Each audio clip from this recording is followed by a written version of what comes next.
एक ब्राह्मण परिवार में जन्मा और वेद वेदांतरों का ज्ञाता कैसे एक महान योद्धा बनकर उभरा। कैसे उसने किसी भी युद्ध में न हारने वाले राक्षस रावण और कार्तिवीर अर्जुन जैसे योद्धाओं को हरा दिया। आज हम उन्हीं के बारे में बात करेंगे। भगवान परशुराम जैसा मजबूत व्यक्तित्व आपको पूरे पुराणों और रामायण और महाभारत में देखने को नहीं मिलेगा, क्योंकि रावण जैसे राक्षस को कोई हरा देने वाला, कार्तिवीर अर्जुन जैसे जिसे कोई नहीं हरा सकता था उसका वध करने वाला, ऐसे राक्षसों का अंत करने वाले भगवान परशुराम की कहानी किसी एक्शन फिल्म से कम नहीं है। और इस वीडियो को देखते देखते आप लोगों को भी गूज़बम्स आना शुरू हो जाएंगे। परंतु इतने महान होने के बाद भी भगवान परशुराम ने अपनी ही माता और अपने 4 भाइयों का सिर धड़ से अलग कर दिया। आखिर क्यों भगवान परशुराम को कल्कि के गुरु के तौर पर ही चुना गया है, बाकी किसी और को क्यों नहीं? तो आइए इस वीडियो के माध्यम से जानने की कोशिश करते हैं। कहानी में अंदर तक जाने से पहले हम ये बात जान लेते हैं कि भगवान विष्णु का वामन अवतार के बाद ज्यादातर राक्षसों की संख्या बिल्कुल समाप्त सी हो गई थी। कहीं कहीं पर जंगल या गुफाओं में थोड़े बहुत राक्षस रहे होंगे। जब इस धरती पर से राक्षसों की संख्या कम हुई, तब से धरती पर क्षत्रिय या राजा लोग बढ़ गए थे। वे अपनी ताकत का गलत इस्तेमाल करते हुए प्रजा पर नाना प्रकार के अत्याचार करने लगे थे। वे अपने ही आप को सर्वश्रेष्ठ मानने लगे थे और अपने क्षत्रिय धर्म से भटककर अपनी मनमानी करने लगे थे। एक जीता जागता उदाहरण यहाँ है कि हमारे भारत के राक्षस यदि अंग्रेज थे तो उन लोगों को जाने के बाद से हमारे देश में भ्रष्ट राजनेताओं के हाथों जिस प्रकार प्रजातंत्र की धज्जियां उड़ाई जा रही हैं, ऐसा ही कुछ उस समय हुआ था। इसी अत्याचार को खत्म करने के लिए भगवान परशुराम जी का जन्म हुआ था। परशुराम जी परमपिता ब्रह्मा जी के पुत्र महर्षि भृगु के वंशज हैं। महर्षि भृगु के पुत्र जिनका विवाह कन्नौज के राजा गादी की एक क्षत्रिय राजा थे, उनकी पुत्री सत्यवती से हुआ था। दोस्तों, सत्यवती अपने माता पिता की इकलौती संतान थी। असल में भगवान परशुराम जी का जन्म देवी सत्यवती के गर्भ से ही होना था, लेकिन भृगु के आशीर्वाद की वजह से सत्यवती के गर्भ से जमदाग्नि मुनि का जन्म हुआ, जो कि पूरी तरह से ब्राह्मण आचरण वाले ऋषि थे। और जमदाग्नि मुनि का विवाह राजा प्रसेनजीत की पुत्री रेणुका के साथ हुआ। रेणुका ने जमदाग्नि मुनि के 5 पुत्रों को जन्म दिया था, जिनमें से उनके सबसे छोटे पुत्र भगवान परशुराम जी हैं। और वहीं अपनी दादी सत्यवती की भूल के कारण क्षत्रिय आचरण गुणों के साथ जन्मे थे। मैं आपको बता दूं कि परशुराम जी को बचपन में भार्गव राम, रामभद्र और राम के नाम से बुलाया जाता है। परशुराम जी जब बड़े हो गए थे, जब वे शिक्षा प्राप्त करने के लिए गुरु की खोज में निकल पड़े। जब वे ऐसे गुरु की खोज कर रहे थे जिसका ज्ञान उनसे कई 100 गुना ज्यादा हो। गुरु की खोज में कई राज्यों को पार करते करते वे शमशान घाट के पास जा पहुंचे। वहां पर उन्हें एक व्यक्ति मिला। उस व्यक्ति ने परशुराम जी से कहा कि तुम यहाँ किसे खोज रहे हो? तब परशुराम जी ने कहा कि मुझे गुरु की खोज है। दोस्तों, परशुराम जी शमशान तक तलाश करते करते इसलिए पहुंचे थे क्योंकि उन्हें पता था कि यहाँ आकर अंत होता है, और जहाँ अंत होता है वहाँ से मनुष्य जीवन का अर्थ मिलना शुरू हो जाता है, और तभी वह आदमी अपने असल रूप में प्रकट हो जाते हैं। दोस्तों, व्यक्ति कोई और नहीं बल्कि स्वयं प्रभु महादेव जी थे। और फिर इसके बाद महादेव जी ने अष्ट सिद्धि की सारी विद्याएं परशुराम जी को सिखा दी और शरीर की सारी प्रतिक्रियाएं चालू कर दी।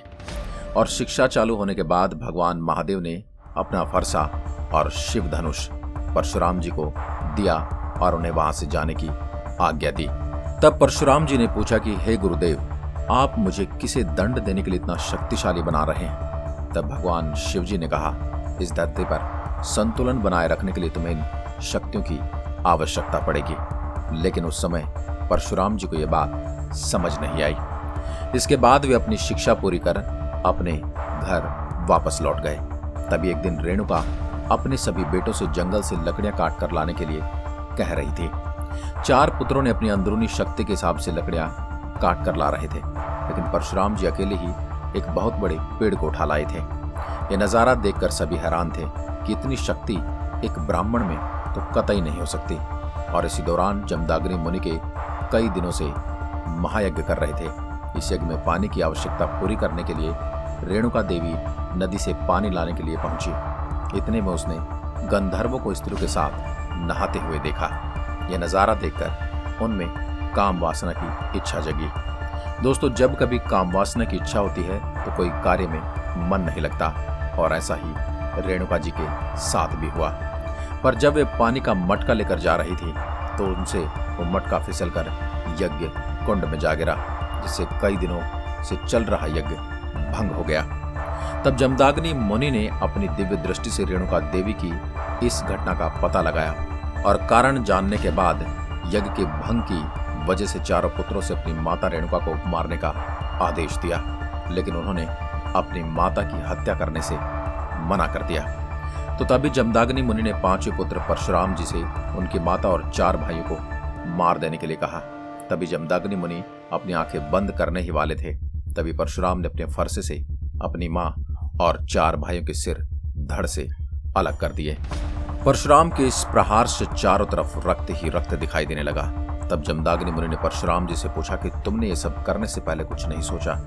तब परशुराम जी ने कहा कि मैंने सिर्फ पिता आज्ञा का पालन किया है।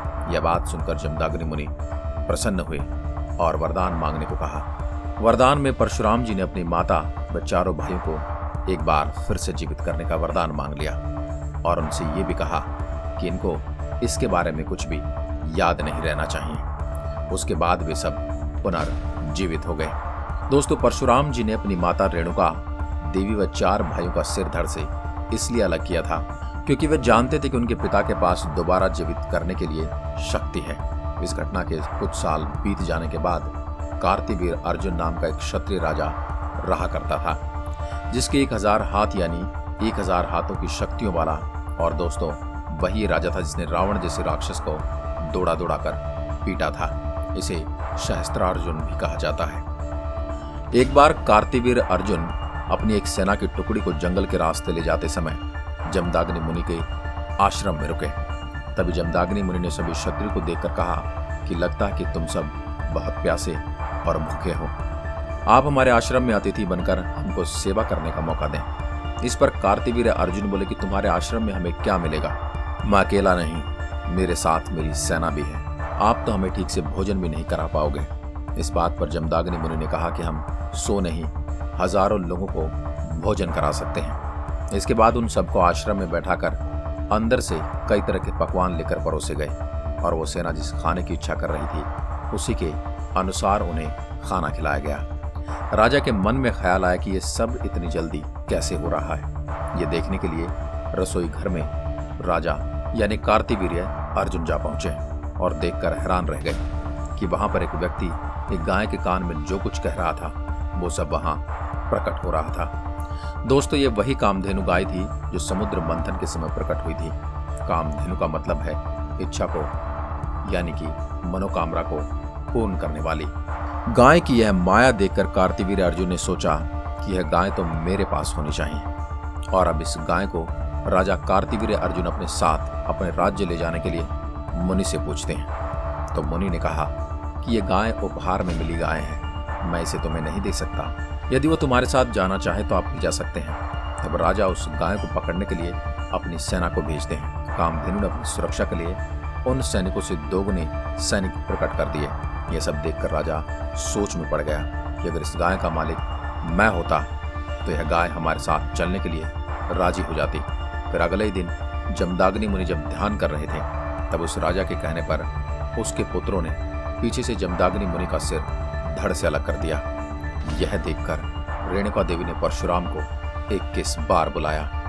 परशुराम के आने के बाद राजा वहां से कामधेनु गाय को ले जा चुका था। उस समय के क्षत्रिय राक्षसों से भी ज्यादा बुरे विचारों के बन चुके थे। ऐसे सभी क्षत्रियों का इस धरती से सर्वनाश करने का वचन देकर रेणुका देवी भी अपने जीवन को त्याग देती हैं। रेणुका देवी ने परशुराम को 21 बार आवाज लगाई थी, इसलिए परशुराम ने इस बात का पालन 21 बार किया।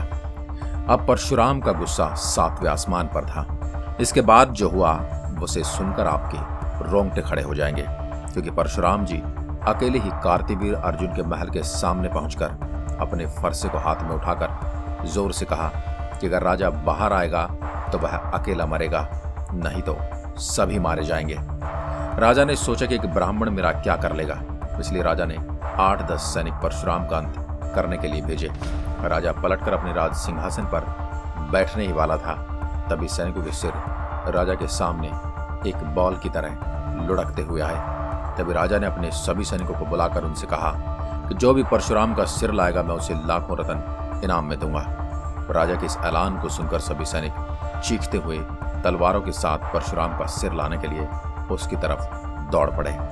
अब राजा सिंहासन पर जाकर शांति से बैठ गया। महल के बाहर की लड़ाई की आवाज व चीखें राजा को सुनाई पड़ रही थी। थोड़ी ही देर बाद तेज तर्रार हवा की आवाज सुनाई देने लगी। लड़ाई का शोर न होने के कारण बाहर क्या हुआ होगा यह देखने के लिए राजा बाहर की तरफ गया और देखा कि सैनिकों की लाश के टुकड़े के ढेर दिखाई दिए। तभी राजा के दाईं तरफ से एक फरसा आंधी की तरह गोल गोल घूमते हुए परशुराम जी के हाथों में जा रुका। जैसे आपने हॉलीवुड की मूवी थार में एक हथौड़े को देखा होगा कि उसे फेंकने के बाद वह वापस उनके हाथ में आ जाता है। जिस प्रकार भगवान श्री कृष्ण का सुदर्शन चक्र सर्वनाश करने के बाद वापस उन्हीं के पास आ जाता है, जिस प्रकार बर्बरीक के 3 बाण सर्वनाश करने के बाद वापस उन्हीं के तुनीर में आ जाते हैं। जब क्रोध में जलता हुआ कार्तिवीर अर्जुन युद्ध करने के लिए सामने आया तब परशुराम जी के फरसे से कार्तिवीर अर्जुन के 1000 बल वाले हाथों को काट दिया गया। ये वही कार्तिवीर अर्जुन था जिसने रावण को भी युद्ध में हराया था और उसे लंबे समय तक बंदी बनाकर रखा था। इसलिए इसको अपनी शक्ति और अपने पराक्रम का घमंड अत्याधिक था और सामने एक ब्राह्मण खड़ा था, तो इसलिए इन्हें कोई डर भी नहीं था। अगले ही पल परशुराम जी के फरसे द्वारा राजा के सिर को धड़ से अलग कर दिया गया। दोस्तों, भगवान विष्णु जी का यही ऐसा अवतार था जिसमें कम से कम समय में उन्होंने अपने दुश्मनों का सर्वनाश कर दिया था। कार्तिवीय अर्जुन राजा के अंत के बाद 21 बार इस धरती पर से शत्रु का अंत कर चुके थे, लेकिन कई जगह 21 बार केवल इस कुल के शत्रु का विनाश करने की चर्चाएं की गई हैं। अंत में भगवान महादेव के समझाने के बाद परशुराम जी ने अपने शस्त्र न उठाने का प्रण लिया, लेकिन परशुराम जी की कथा अभी पूरी नहीं हुई, क्योंकि जिस प्रकार वे राम अवतार और कृष्ण अवतार के समय दिखे उसी प्रकार कल के अवतार के समय प्रकट होना बाकी है। वह एक चिरंजीवी हैं और उनके चिरंजीवी होने का वरदान खुद महादेव जी ने दिया है। दोस्तों, परशुराम जी को कल्कि के गुरु इसलिए चुना गया है क्योंकि परशुराम अवतार के समय राजा राक्षस बने थे और वे प्रजा पर अत्याचार करते थे। उसी प्रकार इस कलयुग में एक कली पुरुष का एक राजा की तरह एक भौतिक रूप प्रकट करेगा। उस समय सृष्टि पर एक ही राजा होगा और वही कली पुरुष होगा, जिसके अत्याचारों और उसका अंत करने के लिए कल के अवतार को भगवान परशुराम जी द्वारा ज्ञान प्राप्त होगा। फिर भगवान कल्कि के हाथों कली पुरुष का अंत होगा और इस युद्ध में कई हजार लोग, कई लाखों लोग मारे जाएंगे। इसके बाद पूरी दुनिया पर यानी संपूर्ण पृथ्वी पर एक बार फिर से राम राज्य आएगा और शांति का झंडा लहराएगा। आज की वीडियो में बस इतना ही। अगर वीडियो पसंद आई हो तो लाइक कीजिए और ऐसी वीडियो देखने के लिए हमारे चैनल को सब्सक्राइब जरूर करें और साथ ही दिया गया बेल आइकन दबाएं ताकि आने वाली हर वीडियो का नोटिफिकेशन आप तक पहुंचता रहे। जय हिंद, जय भारत।